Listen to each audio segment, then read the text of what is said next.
What's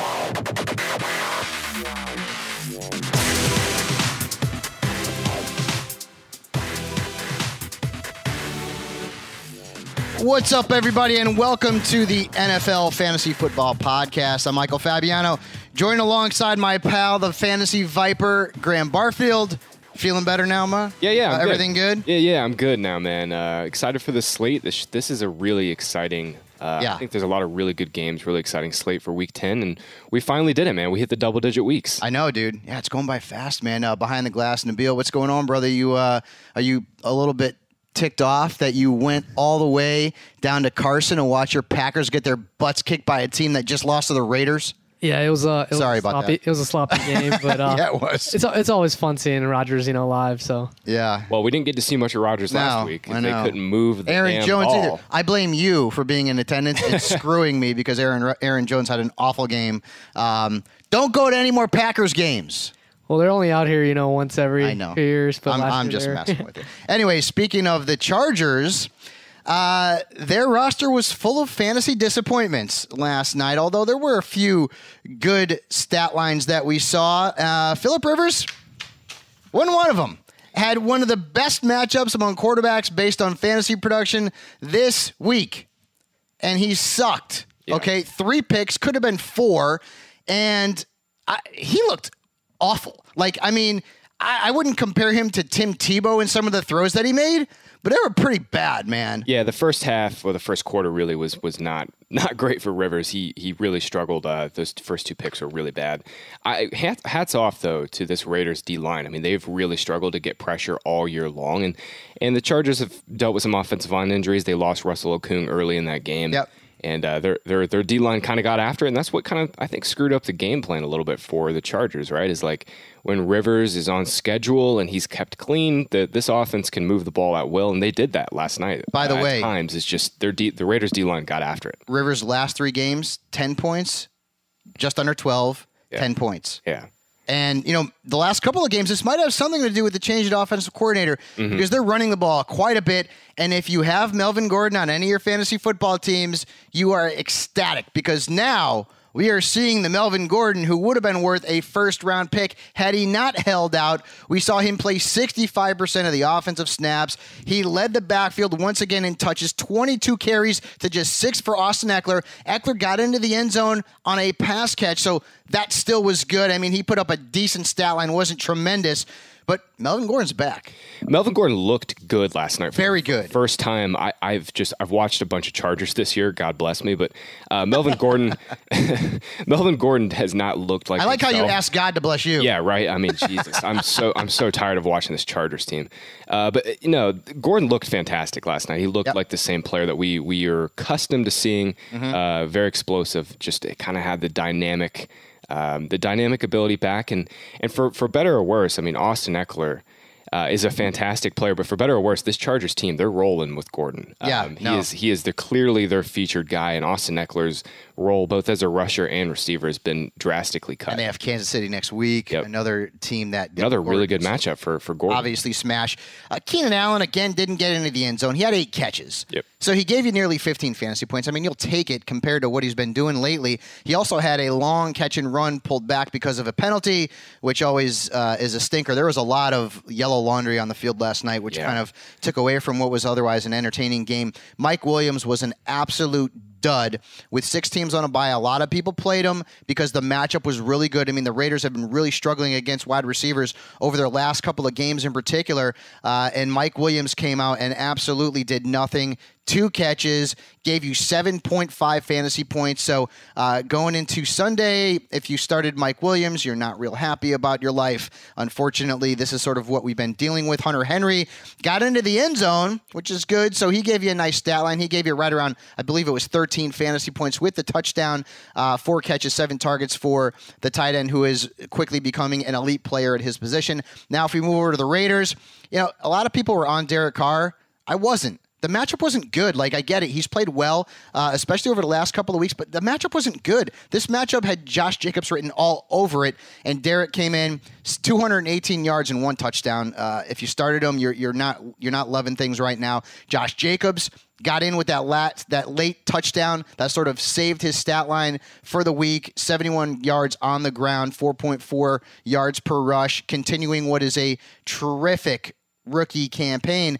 And Graham, I'm going to throw one over to you. Now, Tyrell Williams was a fade for me. I know people like the revenge game narrative. I didn't like it in this game. I told people to sit him. But what's up with Darren Waller? Yeah. We are seeing Darren Waller come back to earth, crashing. Yeah, down. We are. And it's one of those things where right now the Raiders, because they don't really have a clear-cut number one receiver, they've basically just kind of had to spread the ball around a little bit. And I get it, Waller was getting fed pretty copious targets early in the year. The last couple of weeks, just 5 receptions.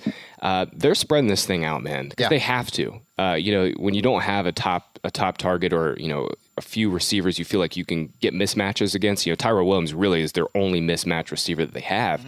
Mm-hmm. They've just got to spread the ball around, and that's what's happening here. Unfortunately, Waller's kind of he's been basically the biggest problem here. Yeah, I mean, outside of that monster stat line he had against the Packers in Week 7, his last 4 of his last 5 games have basically been stinkers, at least by his standards. And that's just this position right now. Yeah, I know. Unfortunately, I think that's just really kind of what it comes down to is like you've got to start him, but you have to. It's just this position. And I mean, going into this game, the previous 2 games, Hunter Renfrow had led this team in targets. So it's a strange scenario there over in Oakland. Phillip Rivers' struggles continue in Oakland. I wonder if they will continue when they move to Las Vegas. We'll see what happens. But by the way, maybe the biggest star of this game, not named Melvin Gordon, nobody started him.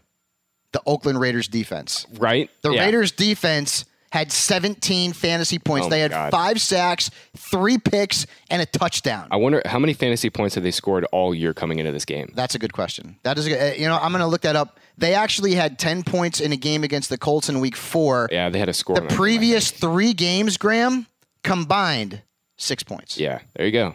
That's all you need to know. We know nothing. They were owned in 1.2% of NFL.com leagues, and I think those are all the leagues that Akbar is in. Because Akbar is probably the only guy who started him. He was there last night, by the way, because he's too big time for us. He said, you know what, I'm not doing the show. I'm going up to Oakland. The 2 teams that I was on, love Akbar. Still pretty cool. All right, let's get moving here on our Week 10 previews. And it's a bit of a short slate this week because we have bye-mageddon. 6 teams on a bye. So let's kick things off. Ravens, Bengals. What are we looking at for the injuries, Graham? Pretty clean game, I think, injury-wise. A.J. Green is not going to play. He apparently had a setback this week with his ankle injury. Is he going to play like this year? Now I'm starting to think he probably won't, and for good reason, right? I mean, A.J. Green has been one of the best receivers in the NFL for basically as long as he's been healthy, but right now, the Bengals are dead. They've turned to Ryan Finley. It's now Week 10. He had another setback here, I guess, in practice on Wednesday. Mm-hmm. He looked like he was going to try and practice, then he said his ankle hurt, and now we're back to this kind of weird timeline. Look, if you've been holding on to A.J. Green for this long, I really don't know what else to tell you, man. I have no idea what to say. I don't have A.J. Green on any teams, but I don't either. But yeah, so I'm not affected by this personally. Yeah, I mean, it's one of those things. Like if you've been holding on for this long, you've probably got a ton of sunk cost into it, and you probably feel like you got to keep hanging on for that inevitable chance that he comes back and season long. But yeah, I'm with you. I have no idea if and when he comes back. Why do I feel like he's going to play for the Raiders next year? I don't know why. That would be fun. It would be fun. Looking at this game, the obvious guys, I mean, Lamar Jackson's going to crush. Mark Ingram's going to crush. Marquise Brown is a really good play against Cincinnati's really bad pass defense. Mark Andrews is an obvious start. You're starting the Ravens defense against the rookie. And I keep thinking Ryan Lindley, and I have to keep correcting myself. Ryan Lindley, I think, was a quarterback, I think, for the Cardinals for like a hot second. Yeah, and that always pops into my head. But Finley is not a guy that's going to scare the Ravens defense. So start them this week. Speaking of Finley, what is his impact on the Bengals wide receivers, in your opinion? Well, in the preseason, basically Finley, all he did was just check down and throw really, really short targets. So you're telling me Joe Mixon might not be that bad of a start? Yeah, Finley basically just didn't move the ball downfield or attempt to move the ball downfield. And honestly, Fabs, I really don't know if we can start any Bengals this weekend with confidence, right? Because Jimmy Smith came back for the Ravens last week, and now they have like one of the most talented, if not maybe the most talented secondary on paper. Right, with Marcus Peters there and Marlon Humphrey. So and like it's really hard. How do we feel about Tyler Boyd? I've faded him. The last time he played against the Ravens, he had 10 yards. Not 10 points. Yeah. He had 10 yards. The volume. So I'm out on him. I'm out on Auden Tate. You probably have to play Mixon, right? But he's had one double-digit fantasy performance in his career against the Ravens. Well, not only that, I mean, he's not playing the full workhorse role. We've talked about this a little bit all year, but Mixon is still ceding just a ton of snaps to Gio Bernard. He hasn't played over 65% of the Bengals snaps in a single game this year. Honestly, if you can, I would fully avoid the Bengals. Yep. Yeah, that's probably a good piece of advice. Moving on, Bills at Browns. Injuries in this one. Actually, this game is very clean. I don't have any injury notes. Kareem Hunt is going to come back for the Browns. That's the big thing, man. We got to see what happens here. Yeah, that's the big thing this week is Kareem Hunt will be back for the Browns. I will note, though, like Nick Chubb's snaps have been cut over the last couple weeks down to like 65 and 60%. And that's kind of what I would expect here. I would expect like some sort of 65-35 split between Chubb and Hunt for now. Yep. And in those two games that Chubb's cut those – that Chubb's snaps have been cut down, he still handled over 20 touches in both games. So just by comparison, last year after Carlos Hyde was sent packing and Nick Chubb became the guy, he handled 76% of the backfield touches. And that was with Duke Johnson on the roster. He also played 58% of the snaps. So I feel like comparable once we get Kareem Hunt. Now, he hasn't played football since week 11 of last season. Right. It's been basically a year. It's been a while. And so I don't know how much he's going to play initially, but Freddie Kitchens has said that he is going to see a role in this offense, and that offense needs help because, you know what? With all the talent, it's not any good. Yeah. You know what? I have no confidence that the Browns will be able to get Kareem Hunt involved in a way that's like creative at all. Yeah. Because that's the way this coaching staff has shown that their cards this year, that they're not exactly the most creative staff. Yeah, so is he worth a roster spot? Yes. Yeah. Would you start him this week? Probably not. Yeah. I will say on this Browns side, Baker Mayfield said he wanted to come out and force feed OBJ this week. Well, let's hope he's good to his word. I hope he is, because this is a really tough matchup, and I'm fully expecting Tre'Davious White to shadow Beckham, at least on the outside. As long as Beckham is running his routes on the outside, I expect White to be on him. This is a really tough spot again for the Browns. And, I know they're at home, but I have a lot of respect for this Bills defense. Yep. I mean, you're not starting Baker. They've given up 5 touchdown passes to Bills Baker's all not even season long. Honestly, Baker's not even in play. Even with 6 games on a bye. Isn't that ridiculous? He's not even in play. When you think back to the preseason, heck, dude, I was guilty of it too. I thought he was going to have a really good season. Now, we are in the heaviest bye week of the year, and we are saying you can't start Baker Mayfield. Yeah. That's bananas. Where we're at, man. Look, the offensive line has not done him any favors. I know. Kitchen has he hadn't not done himself any favors. Either. Yeah, but Baker Mayfield has really regressed this season. Yeah. So you're playing OBJ. Jarvis Landry, he's etched out 2 pretty decent performances based on who he's played against the last couple of weeks, but I'm not playing him against Buffalo. I don't think they've given up a touchdown with slot receiver. I agree, man. Like Landry, he got a late score last week that salvaged his day, but I don't want to mess with this Bills team. They've given up the second fewest fantasy points per game to slot receivers this year. Only the Niners have been better. So yeah, I outside of Chubb, it's really hard to feel really good about any of these Browns. And I guess you got to start OBJ. You probably have to, yes. Unless you're just completely freaking loaded at receiver. Yep. Yeah, on the Bills side of things there, I mean, Josh Allen, he doesn't jump out at you like, if he's playing the Dolphins like I believe they have next week. But, he's still a back-end QB1 this week. Get on the Devin Singletary bandwagon right now. Last 2 games, 67% of the snaps, 30 touches, and he is a very high touch rate when it comes to scoring fantasy points. So Singletary is a very nice RB2 flex. John Brown, worth a look as well. And maybe the Bills' defense?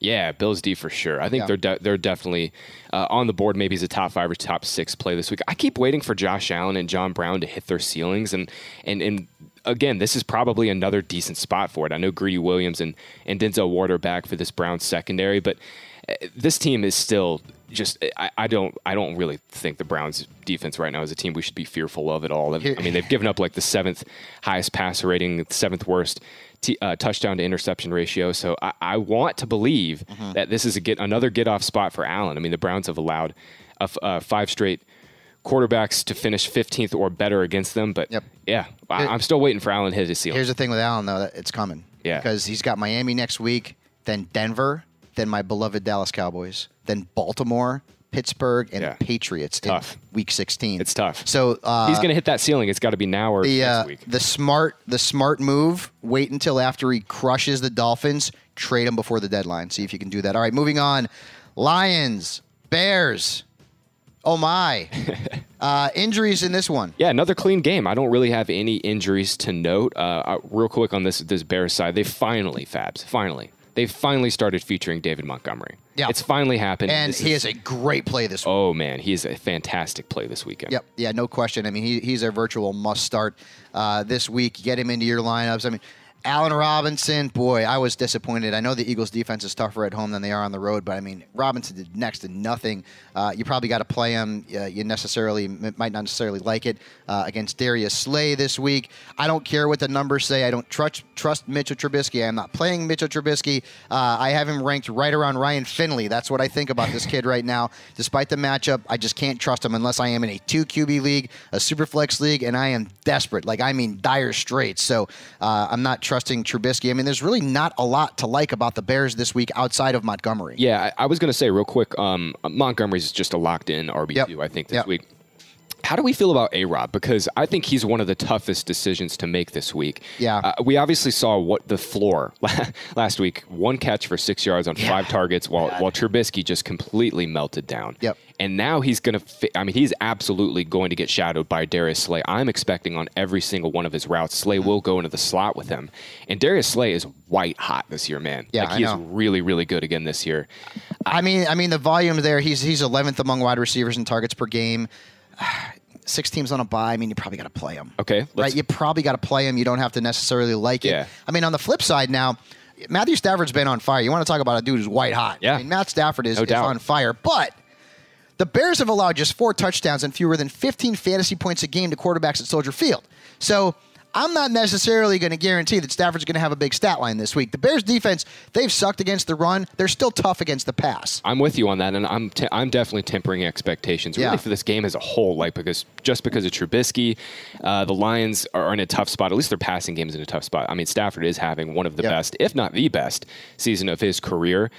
Kenny Galladay and Marvin Jones will get the ball enough to be fine. Yep. But other than that, it's really hard to find a lot of good plays in this game. Yeah, and T.J. Hawkinson continues to disappoint, so he is a desperation play at best. All right, the Battle of New York, or New Jersey, because they play in New Jersey. The New York Giants are playing at MetLife Stadium against the New York Jets. I wonder, it's a Jets home game, but you know how they have to flip everything? Yeah. I feel like they should just, one side should be Giants, one side should be Jets. It's going to be, the stadium's going to be half and half, blah, blah, blah, blah, whatever.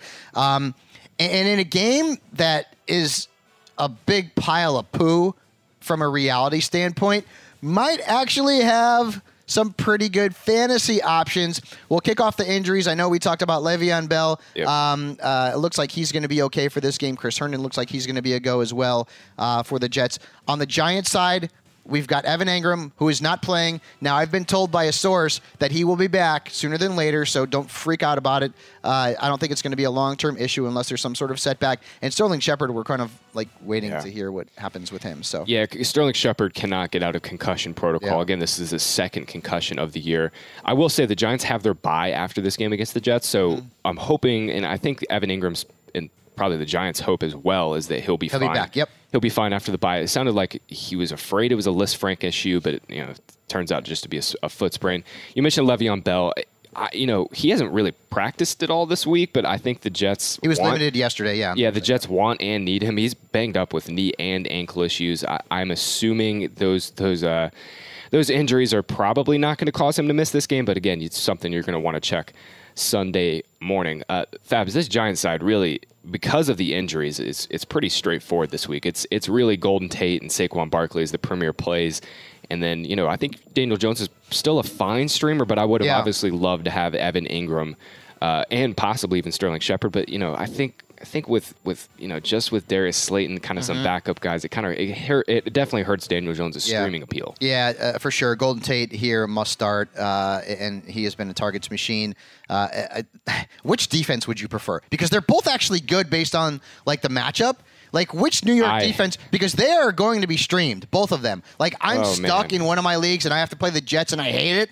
But Daniel Jones turns the ball over a ton. This guy's a freaking fumble machine. Yeah. So, I mean, like, which defense would you prefer? I think for that reason, I think I'd maybe lean towards the Jets just a little bit. But, I mean, this Jets team is so inept too, right? I mean, I could see Sam Darnold and these guys having a really bad day and the Giants having a decent game for fantasy. It's just, this game... You're right. As bad as it might be on the eyes, there's going to be a lot of there's some decent fantasy goodness here. Yeah, and it's too bad that Sam Darnold has absolutely looked like trash lately because the Giants are giving up almost 20 points a game to quarterbacks, and you can't trust him. Yeah. I mean, last week against Miami, he couldn't get over 14. Although I still don't understand that Griffin touchdown. That would have helped his stat line by 4 or 5 points. But whatever. That's neither here nor there. It's the past. Jamison Crowder, I feel like, is a good play, but what about Robbie Anderson this week? I have no idea what to do with because Robbie the matchup's good. It's an amazing matchup, and he's going to run the majority of his routes against DeAndre Baker and Janoris Jenkins, who have just been brutal this year. Yeah. But outside of that one game against Dallas, I mean, Robbie Anderson has basically just 10 Thanks for reminding me, by the way. 10 catches and 109 yards in his 4 other games with Darnold. And I get, some of those games were definitely a little more difficult of matchups, but...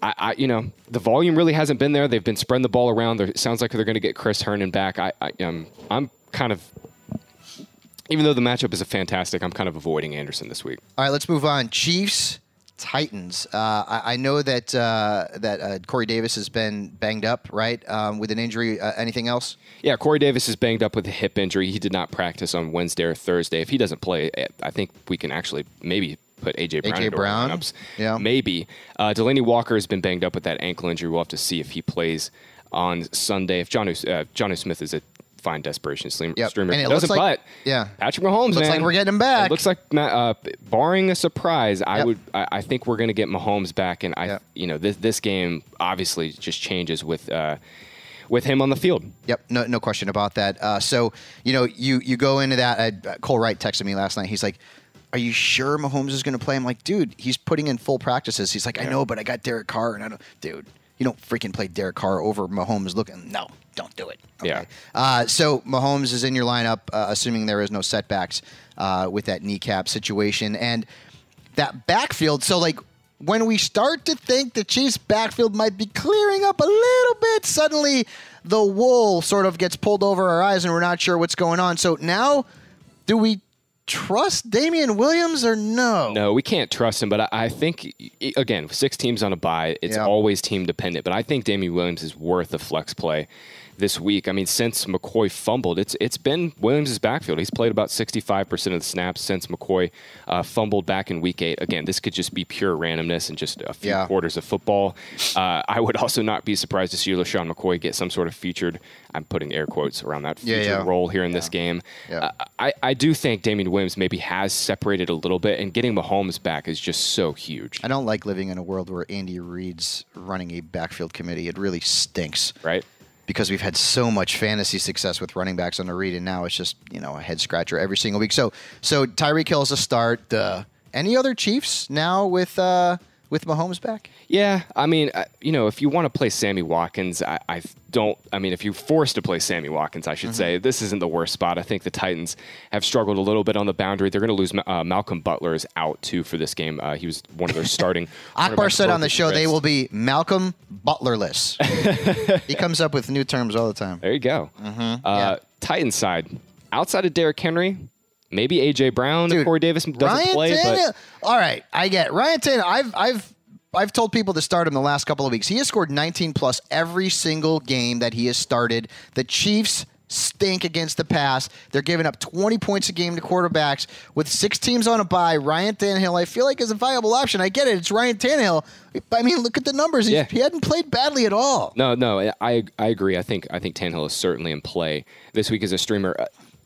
Speaking of deep streamers, Daniel Jones or Tannehill this week? Tannehill. You think so? Yeah, just because Daniel Jones just turns the ball over so much. Yeah. Somebody's got to get that kid some stickum. Yeah. Because he fumbles like a madman. Yeah. So if he was a running back, he'd have been benched 4 weeks ago. So, yeah, I like Tannehill more than him. You mentioned Derrick Henry, Jonnu Smith as potential. Smith as a potential streamer if Delaney Walker is unable to go. Cardinals and Buccaneers, which is going to be the fantasy game of the week. Oh, yes. Okay? Maybe it could be Saints-Falcons, but This looks like an absolute scoreboard freaking scorcher, okay? Let's start off with the injuries and David Johnson coming back. Yes, David Johnson will be back this week. O.J. Howard, real quick for the Bucs side, it looks like he's also going to be back. But and you're starting him, aren't you? Oh, God. It's the Cardinals, but anyways. We'll talk about that. Yeah. Obviously, the most intriguing storyline in this game for fantasy is DJ versus Kenyan Drake. And this week, the Cardinals have basically come out and said, we're going to use DJ in the slot. We're going to use Kenyan Drake as a primary running back. And I would love that. I mean, that sounds incredible. Don't they have enough slot guys already? I mean, you got Christian Kirk and Fitzgerald. Not really. Larry Fitzgerald's been pretty dusty the last couple of weeks. But he's still running most of his routes out of there. Yeah, I would think that's pretty optimal. I would be really interested to see if they do use DJ significantly out of the slot and move Christian Kirk outside, because this matchup for this Cardinals pass attack is just incredible. Either way, I love Christian Kirk. I don't care where he lines up. I don't care where he freaking lines up. As long as he ain't blocking, this guy's running routes. I love him, okay? And he has run about 71% of his routes out of the slot, but as you mentioned, they can move him outside because no matter where the wide receiver lines up, the Buccaneers defense has not been very formidable. So Christian Kirk is a very good play this week. David Johnson is a play for me, obviously, but do you play Kenyan Drake?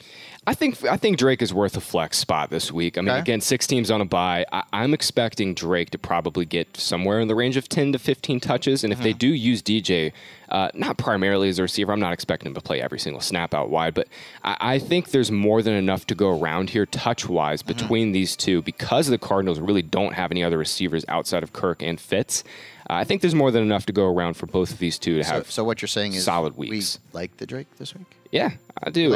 Tough matchup, obviously, but he's going to be involved as a receiver. All right, let's move on to the other side of the ball, where Jameis Winston, I finally trust him. Okay, and now he's going to burn me, but whatever. I trust him. 17-plus points in 5 of 6, over 20 last week. And actually, I mean, he didn't go punch for punch from a fantasy perspective with Russell Wilson, but he looked pretty good. The Cardinals giving up nearly 300 passing yards per game. They have given up the most fantasy points to quarterbacks, so Jameis is a must start. Mike Evans, Chris Godwin, we talked about O.J. Howard. The Cardinals are awful. I mean, let's put it this way. T.J. Hawkinson looked like a freaking all-pro against them. Since then, he has done diddly poo. Okay, O.J. Howard streaming. No. Well, Cam Brate is going to be back. He missed some time last week with the ribs injury. He left the game early. Yep. I don't know, man. They only throw to Evans and Godwin, and it's like if you're just absolutely desperate, yep. If you're just absolutely desperate, I think you can play Howard this week, and just based on, I mean, he literally just needs 3 targets, right? Yeah. I mean, 3 decent targets from Winston, and he can do some damage against this Cardinals team. But I just have no confidence that they're going to feature him in any sort of way. And, the matchup would dictate it. But again, Godwin and Evans are just so good, and just getting so many of Winston's targets, it's hard to project Howard for anything more than maybe 5 or 6 target ceiling. That's about it. Yeah, that's probably about it. The backfield now, it seems to be Ronald Jones's to lose. Bruce Arians said earlier in the week that he has earned the right to start and see more snaps. So are we in on Ronald Jones as a flex this week? Yeah, I am, because this matchup, for one, is just amazing. I think the Bucs are going to have a huge game for fantasy and real life game. I think they're going to put up a ton of points. And if they get into the red zone a bunch, it's going to be Ronald Jones as their featured guy. Bruce Arians is finally, I mean, it's only taken him 10 weeks, but we've known for a while that Ronald Jones is just so much better than Peyton Barber at this point. That's what I had said on the television side yesterday. I wonder if the Buccaneers kind of were waiting because they saw something in Ronald Jones. That's why they didn't draft a running back. They didn't go out and grab somebody in free agency when there were options out there. I mean, Jay Ajayi is still sitting out there on the street. Maybe they saw something in Ronald Jones, and now it's sort of coming to fruition there. So Rojo is certainly on the flex starter map there. Moving on, Atlanta, New Orleans. Injuries. Matt Ryan limited in practice on Thursday. We're going to have to wait and see what his practice participation is today before we go out there and say to start him. Although, when you look at the numbers, the Saints have been nasty against quarterbacks on their home field since week 3. The first 3 weeks of the season, they got crushed. And then I don't know what the hell happened. I don't know what Sean Payton put in their Gatorade, but that defense has been damn nasty since that game. Yeah, the Saints defense really struggled to start the year, but ever since then, their front four, their D-line has been really good, and Marshawn Lattimore has really turned it on for this team. I'm expecting Matt Ryan to play in this game. I'd be pretty surprised if he didn't. It almost sounded like he played before the Falcons' bye, but there was no reason to risk a further injury there. I would have been shocked if he would have played in that game. But, I think Matt Ryan's a low-end QB1 this week. It's probably unlikely that you have better options on your bench over Ryan. But I'm with you. I'm a little bit concerned about this Falcons side because this Saints D-line is just, they can just overmatch the Falcons' protection. And, I think on the Saints side, they're going to get Alvin Kamara back. They're going to get Jared Cook back. The biggest question for me this week is what are we expecting the touch split between Kamara and Latavius Murray? And that's interesting because, obviously you're playing Kamara. Latavius Murray before the bye was an absolute beast. He was giving you 30 a game. What can we expect? Because everyone goes back to the comparison. Well, now it proves that he can be the Mark Ingram in this offense and stuff like that. So is he flexible this week? That's my biggest question. Is before the bye, Kamara was handling 16, 17 touches per game. Before Kamara got hurt, he was handling 16 to 17 touches per game. Murray was at 5 or 6. He just basically was not involved in this attack whatsoever. The matchup is obviously fantastic. Falcons, you want to play all your guys against the Falcons, but I really have a hard time seeing Murray get more than 12 touches here. And at that point, it's probably one of those things where he's going to need a touchdown to pay off. One thing it'll be really interesting to see if they use him as a receiver, because we saw not last week, but before the Saints went in their bye, Murray was playing fantastic as a receiver. But getting Kamara back, it will obviously take down some of those opportunities for him. Drew Brees is a must-start this week, and no question about that.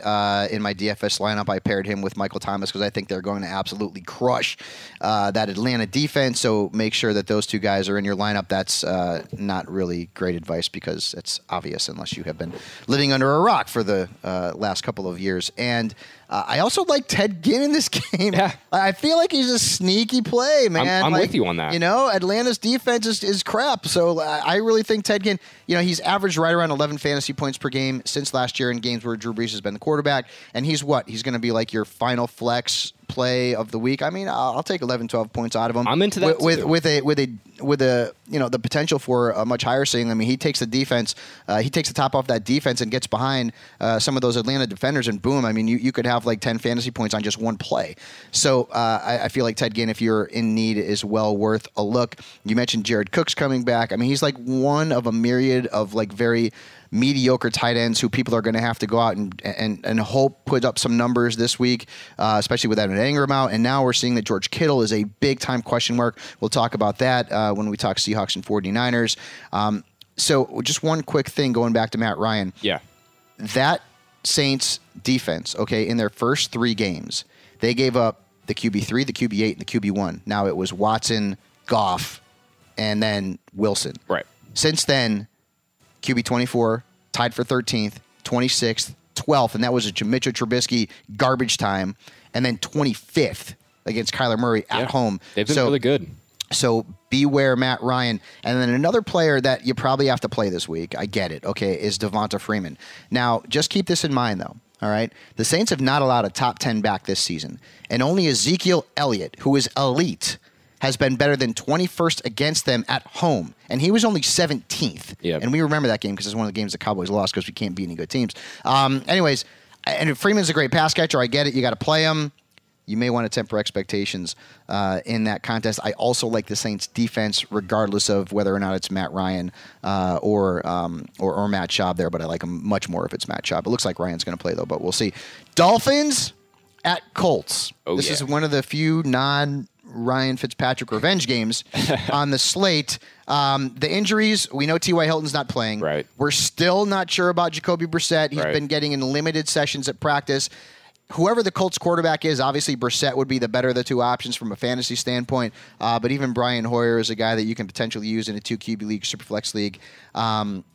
Marlon Mack is obvious start. Zach Pascal's a really good play. Chester Rogers, I feel like, is an under-the-radar kind of play. Runs most of his routes out of the slot. Dolphins last week gave it up to Jamison Crowder over 20 fantasy points. So we're looking at that.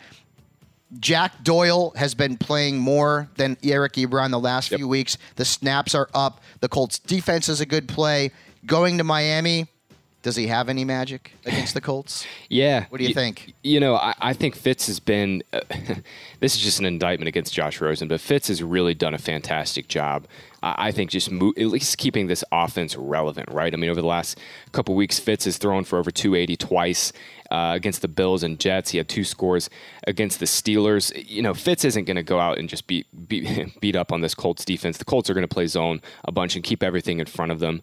I think Fitz isn't playing 2 QB leagues, but really, I'm trying to continue to avoid this Dolphins side. Mark Walton is suspended. Will not. Yeah, I was going to say, what do you think about? I mean, Caleb Balaj, like the fantasy community hates him. Like everywhere, he stinks. Yeah. But volume. I honestly, Fabs, I don't know if the volume's going to be there. Really? I think they might try to give Myles Gaskins a look. Interesting. Yeah. Look, Balaj is what he is, and what he is what we've seen, at least, has not been very good. Yeah. He has really struggled as a receiver, both not only just in the regular season, but in the preseason. Just looks like mental drops for him. I will be very surprised if they give Kalen Ballage a featured role. They're playing Mark Walton like 80% of their snaps the last 2 weeks. Yep. I'm not expecting that for Ballage. I think they're going to give Patrick Laird and Myles Gaskin the look here. Wonderful. That's all we need is a committee of crappy running backs in Miami, of all places. I would be very, very beware of Kalen Ballage. Yeah, Devontae Parker, suddenly it's a thing. Yeah, he's a good play. I think Devontae Parker's really... 5. And Mike Gesicki, last week he got targeted a bunch, man, and if you need a tight end and you like to throw darts... that dart could hit Gesicki, so and especially with Preston Williams out for the rest of the season, there's some more targets available. Two really good streamer options this week in this game. Actually, I think the top 2 streaming options this week are in this game is Doyle and Gesicki at tight end. Yep. Doyle or Greg Olson? Doyle. God, I just think the matchup is so good. Olson, remember I said this last week. Greg Olson is the freaking bane of my existence because there's so many awful tight ends. I want to have the researchers look at how many of the big tight end performances this year were wasted because they were players on the waiver wire. Like Darren Fells, for example, Gesicki. Yeah. I bet you it's a ton. God darn it. I don't know what to do in that game. Olson it's going to drive me nuts. Olson was really hot to start the year, and he has like 11 catches over. I know. Like he had that one good game with Kyle Allen. We're still going to talk about that game anyways. We're jumping in. Actually, why not? What the hell? Let's go Panthers Packers since we already jumped on Greg Olson and that situation. So injuries, we know Cam Newton is now on injured reserve. Yep. Not going to be back for the rest of the fantasy season. Likely to be in a Broncos uniform next year, maybe. Possibly. Bears. We'll see what happens. But I'm not into Kyle Allen in this game, not against the Packers, not at Lambeau Field, not doing it. I do like DJ Moore. I think Curtis Samuel's a fade after having a decent game last week. Greg Olson,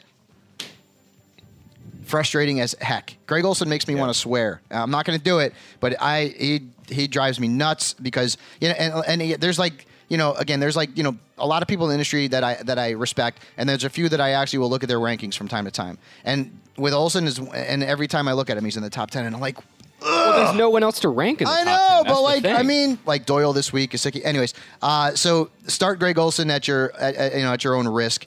Christian McCaffrey is missing practice time this week, but he's obviously he's a go. He's the little Damian Tomlinson of 2019. Over to the Packers. Okay, last week Aaron Jones cost me a win. I lost in a matchup, and I think I lost by like 3 or 4 points. And Aaron Jones had like 3 or 4 points. He will come back this week with a vengeance. Oh, boy, yeah. Right? Oh, boy. Yeah. Yeah, this is an amazing spot. Look, last week, unfortunately, Nabil, I watched a lot of that Chargers-Packers game, and pretty much for the... unfortunately. For the first 3 quarters, Rodgers was in, I think, almost every single drive he was in 3rd and long because Melvin Ingram and Nick Bosa were just in the backfield every single play. This week is a totally different spot, though. They're at home. Panthers... pass rush can get after it a little bit, but this run defense is really struggling, and I think Aaron Jones is going to have a monster game. The Panthers, have given up 8 touchdowns to running backs on the road. 8. Now, 4 of them were to Tevin Coleman, but still, they gave them up. They're giving up almost 30 fantasy points a game to home running backs. So Jamal Williams is also a play. Devontae Adams came back last week. I mean, he had a bunch of catches. He didn't do a whole lot with him, but obviously he's a guy that you're playing. Yes. Jimmy Graham, throw him in the trash. Okay. Now I get it. He's a name. I get it. There's 6 teams on a bye. I can name you at least 15 tight ends. Okay. And there's 6 teams on a bye that I would rather have than Jimmy Graham. Forget about the name. He is not that good. He's had a couple of spots, but I mean, let's look at the numbers. I mean, he's done nothing, and the Panthers defense has given up just 2 touchdowns to tight ends all year. And if Graham doesn't get in the end zone with Devontae Adams back, he's worthless. Don't play him. Any of the Packers wide receivers outside of Adams catch your eye this week? Not really, right? Really, I mean, I don't think any Packers receivers have been in play for pretty much the entirety of the season. I keep getting Jamal Williams wrong. I mean, every single week, like the last couple of weeks, Jamal Williams has like 10 or 11 carries. Aaron Jones is really separated as a runner. Yep. But every week, Jamal Williams keeps scoring receiving touchdowns. He's now scored in 4 straight games as a receiver. Look, it definitely hurts Aaron Jones's ceiling a little bit. You know, Jamal Williams getting all of these targets every game, but this is just such a good spot for Aaron Jones. Yeah, this is such a good no spot. doubt. All right, now Rams Steelers. Yeah. This would have been a fun game had it not been for all the freaking injuries. You know, like imagine this game if it was like Big Ben and James all the guys Conner and Juju against Goff and Brandon Cooks is out this week, and we know that Jalen Samuels is a go because we have already found out that James Conner is not going to play. Yep. So Jalen Samuels, who I don't care if he catches 13 passes and runs the ball 8 times, don't give a rat's patootie, because in PPR, that is a monster stat line. Get him in. I mean, they're all banged up, too. Like, that backfield has got massive, massive issues, right? Because even Trey Edmonds is on the injury report this week. Yeah, so Trey Edmonds hurt his ribs, I guess, in that last game. Trey Edmonds actually had more carries than he had 12 carries. Yes, he did. To Jalen Samuels, 8 in that game. But yeah, it sounds like Trey Edmonds might miss this game too. He did not practice on Wednesday or Thursday. We'll see his practice designation today on Friday. But yeah, if he does not play, they're going to be down. They're going to be down not only Edmonds, not only Benny Snell, not only James Conner. They're going to be back to Tony Brooks-James as their 4th, I guess maybe even 5th string running back, will be their number 2 guy. And if Edmonds misses, I mean, Jalen Samuels is going to play every single snap for this game. And, no doubt. And look, the Rams D-line is really good. I have a lot of respect for this D-line, but you're playing Jalen Samuels if you have him this week, and Trey Edmonds is out. And honestly, like, that's the only player on that team you could play with confidence, right? I mean, even Juju. Yeah, I know, man. So what do you project Juju for this week with Jalen Ramsey in there? You know, I mean, if you had Zach Pascal, if you had Golden Tate, if you had Jamison Crowder, maybe that's going a little too deep. Like, where do you consider sitting Juju this week? So I'm not expecting Ramsey to shadow Juju Smith-Schuster. Juju's going to play a bit out of the slot, and I think Ramsey will probably get a good bit of him when Juju's out wide. But you know, I think it's a really tough call. Like Michael Gallup versus Juju, I might lean Gallup. Yep. You know, Robert Woods versus Juju. I know Woods has been kind of up and down this year. I might lean Woods even. It's a really tough call. It's really tough out there for Juju owners right now. It's just it's one of those things where it's just kind of dead weight. You know, you can't trade him because everybody knows the volume has not been there, and Mason Rudolph is definitely not even close to Big Ben. But at the same time, it's really hard to bench him because Juju is so good, and he only needs like 1 or 2 really quality targets downfield to have a huge game. For fantasy, it's just a really tough quandary right now. Yeah. Breaking news here: we already knew Evan Ingram going to be out, but Sterling Shepard also ruled out for the Giants this week. So lots of targets for Golden Tate. What about Vance McDonald? Like, Vance McDonald he's like Lucy from the Peanuts, right? Like, he'll hold the football, and suddenly you have confidence. Oh, I'm gonna hold the football. I'm gonna kick it. Charlie Brown goes up, kicks that thing, picks it up, and you end up on your fantasy ass, right? Okay. So he had 14 points last week. So Vance McDonald. Now, he hadn't done anything the whole season before that except for 1 game against Seattle. Are you trusting him against the Rams? Nope. Okay. No. Yeah. I really, honestly, I think you're right. The only guy you can trust on Pittsburgh's side this week is Jalen. Yeah, that's it. And now, although the Steelers' defense, have you looked at the numbers they've put up lately in fantasy? Yes. The Steelers' defense, I have them in a few leagues. Quietly, they've been great. And honestly, balling out, man. And you know, if you, it's funny you mentioned that because I have the Steelers D in a few leagues. On the waiver wire this week, it's pretty thin. Yes. I'm willing to go back to the Steelers D, even with this matchup against the Rams. I think that they, road Goff. Jared Goff is not somebody that we want to typically target on the road. This Steelers D-line can get after. They're forcing a ton of pressure, and if they can get after Goff, they could put up, pretty big game for fantasy. I like Steelers D quite a bit. NFL standard scoring. Here's what the Steelers have done since week 3. 11 points, 19, 11, 14, 13, 17. That's freaking awesome. Yeah, they're really good. It's not Patriots, but that's freaking awesome. Yeah. And Goff, as you mentioned, I don't like Goff this week. Yeah. In fact, I cut him before the Rams bye because I looked at his schedule, and I'm like, do not want, okay? Pittsburgh has given up fewer than 210 passing yards per game and fewer than 14 fantasy points per game to quarterbacks at Heinz Field this season. They are a tough defense against the pass on their home turf. Jared Goff, in his last 2 games, he scored 20-plus fantasy points. He played crap defenses. I think it was Cincinnati and Atlanta. Okay? Yeah. Graham Barfield with a migraine can give you 20 fantasy points against those 2 awful teams. So I'm fading Goff this week. Todd Gurley, I don't even like him. Yeah. I kind of got to play him. I don't love him. This is going to be a Cooper Kupp absolute smash game. Okay? The Steelers are weak against the slot. Oh, yeah. He is going to crush the Pittsburgh Steelers. He is a great player. I don't trust Robert Woods. Maybe you have to play him. You don't have to like it. I do like Gerald Everett, though. If you're looking at tight ends and we're talking about how awful, I do like them. The Steelers are giving up about 14 fantasy points per game to tight ends. They've also given up 5 touchdowns, I believe. So, Gerald Everett certainly a play for me, and actually the Rams defense too against Mason Rudolph. Yeah. Play. All right, real quick though.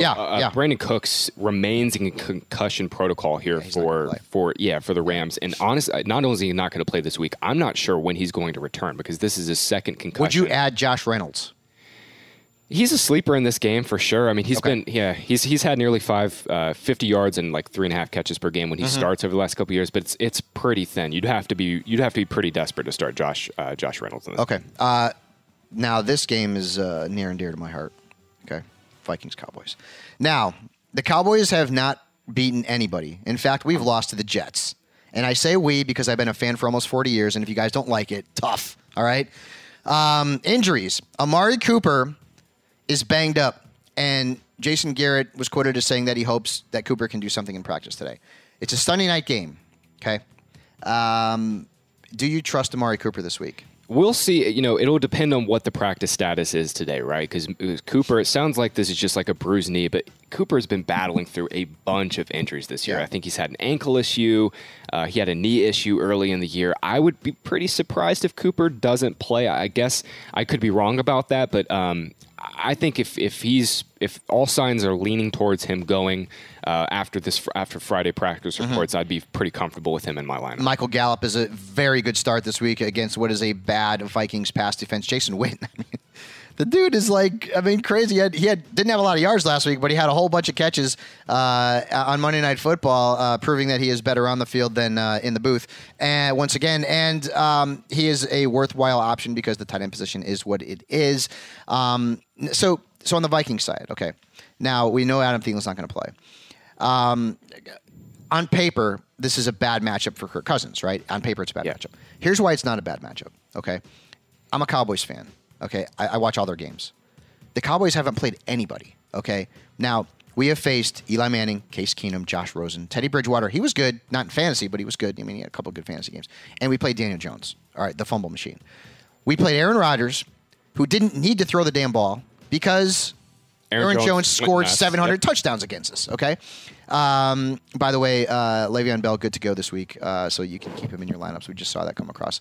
Sam Darnold scored almost 20 points against the Cowboys. Okay, Sam freaking Darnold. Okay, Kirk Cousins, 20-plus points, 3 of his last 4 games.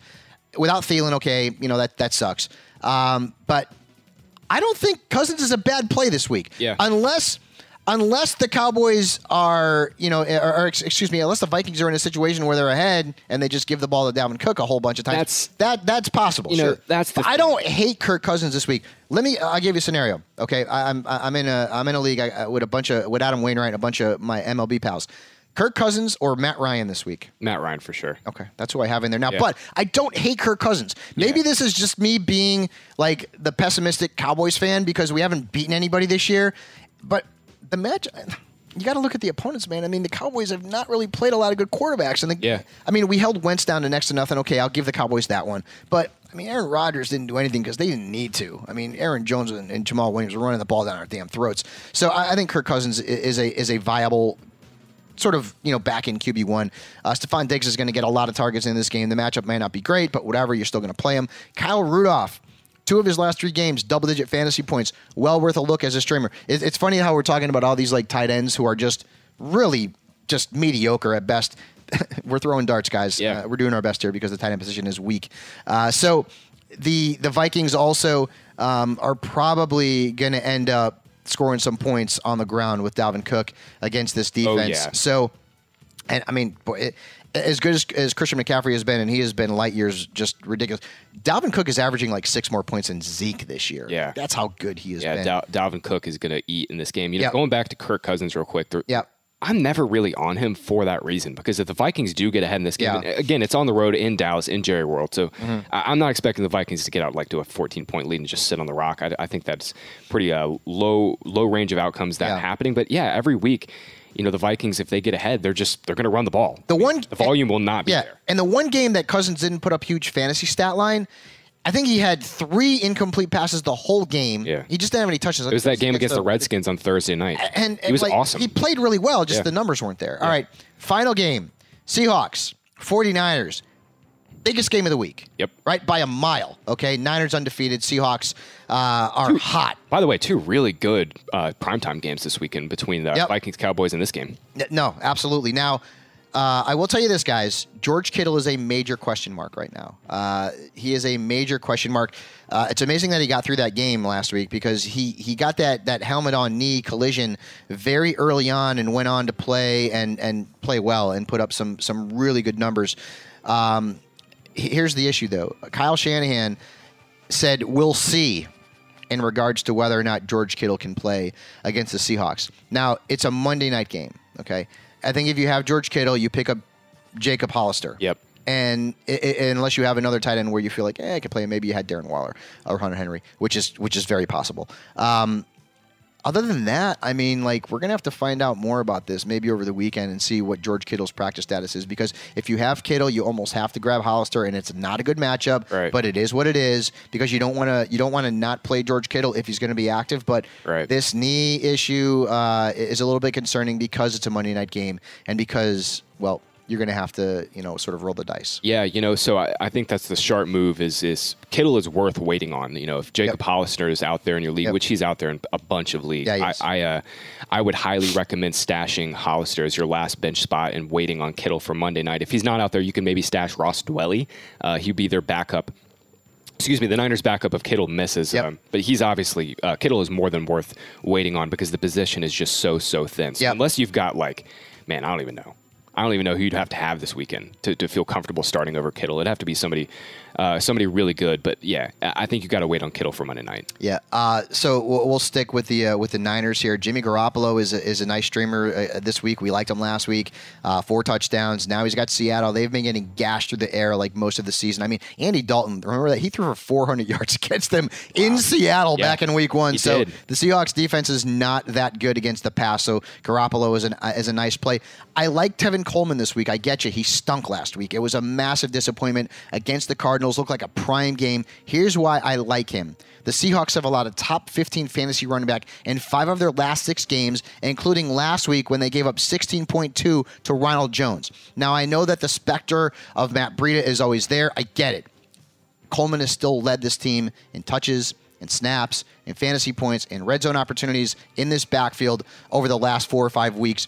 So I am sticking with Coleman. I like him more than Chris Carson this week, who has got a really bad matchup. And I get it. Kenyan Drake went crazy against the Niners. This is a home game for the Niners. And I feel like the Niners have something to prove, okay? Because even though they're undefeated, people look at their schedule and be like, okay, they beat the Rams. They go out on national TV and beat the hottest quarterback in the league, okay, in Russell Wilson. And that is going to make a statement around the NFL. This is a huge game, and there's a lot of really good plays. Switching over real quick to the Seahawks side, obviously Russell Wilson and Tyler Lockett are in just significantly tougher matchups this week and last week. They're on the road against this Niners front, but you've got to play both of these guys. you've also got to play Chris Carson this week, but I'm with you. Yeah, you do. I'm definitely a little afraid of this spot. The Niners' run defense has been really freaking good this year. Carson has been his passing game usage has kind of been up and down too. That doesn't necessarily even out his floor in this game. And how do we feel about DK Metcalf? I don't like him this week, and I have been too. on him. I have loved him the last 2 weeks. I think I'm sitting him this week. I actually, so this is a league where it's a super flex league. I cut him this week for Zach Pascal because I need to start a wide receiver. I like Pascal more than Metcalf. Like Pascal more than Metcalf. So the Niners are giving up fewer than 18 fantasy points per game to receivers lined out wide. That's where Metcalf has run about 86% of his routes. And there's also a chance that he could lose some red zone targets to Josh Gordon, who is back this week playing for the Seahawks, not for the Patriots, obviously. So I'm fading Metcalf. Real quick, your thoughts on the Niners defense this week. The matchup is awful. Their defense has been so good all year long. A lot of people like me don't like to have two defenses. I've had to do it in a couple of leagues because I have the Patriots, and there's no way in hell I'm cutting the Patriots. I don't want to cut the Niners either. Yeah. You know, with 6 teams on a bye, it's probably unlikely that you feel great about the options off the wire. Yeah. You're probably looking at the Giants or the Jets, something like that. Yeah, and even that's super fringy because those teams are just so untalented. Next week, they get the Cardinals, and then they get the Packers. So at least their next couple games, you would maybe feel comfortable if you did dump them for a defense. Their next 2 games, they're all at home, but definitely a lot tougher with those 2 draws. Unless you've got the Ravens defense sitting out there. Or the Colts, and they're not going to be out there. Yeah, maybe the Colts, but other than that, it's just... You probably got to grit your teeth. Maybe the closest one is Browns versus Niners, but even then, I think I'd play Niners. Do it. I can't do it. I guess I'm gonna have to roll with the Niners defense. Emmanuel Sanders is a must. Boy, I tell you, he won. He won the trade deadline. He won the freaking 36.7 points in his last 2 games. And with George Kittle's status up in the air, there's going to be a lot of targets available. The Seahawks have allowed 2 top 6 wide receivers in the last 2 games. Yeah, dude. Even if Kittle does not play in this game, I still think Manny Sanders is an amazing play. Yeah. Yep. If you can go get Manny right now, I think he's my number 1 trade target. Yeah. If you can go get him, you should be advised to go. A medical miracle coming off of an Achilles and not losing a step. Their schedule is so good down the stretch too. I know I mentioned Cardinals, Packers. They play the Ravens and Saints, but then they get the Falcons and Rams in the fantasy playoffs. That's so good. Yeah, it's Falcons so good. Yeah. Really nice. So Emmanuel Sanders, obviously now it's funny how he went from kind of to like now, I got to start him. Yeah. He's in my top 20 this week. He should be, as he should be. All right, guys, that is going to do it for our Week 10 matchups. Graham, any parting words this week, my friend? No, this is a great week for fantasy. Lots of really good games. I know it's kind of a shorter slate without 6 teams, but best of luck, and hopefully, this is a big tide-turning week, I think. For a lot of teams, they're like 5-4, 4-5. Go on and get that W, and yeah. I mean, with make your push for the playoffs. It's going to be tough. There's going to be a lot of decisions that you're going to have to make with a lot of players that you probably didn't ever expect to start. Yeah. Like a Zach Pascal, for example. But you know what? Go out there and you kind of you follow the process. I don't know if you trust it because a lot of times it doesn't work out too well for us, but oftentimes it does as well. So good luck, everybody, this week in your Week 10 matchups. Make sure you come back on Monday when we are rejoined by our pal Marcus Grant. We will look at all of the Week 10 games. We will look at all of the injuries and all of the big news. Everybody out there, good luck this week, and we will see you very soon.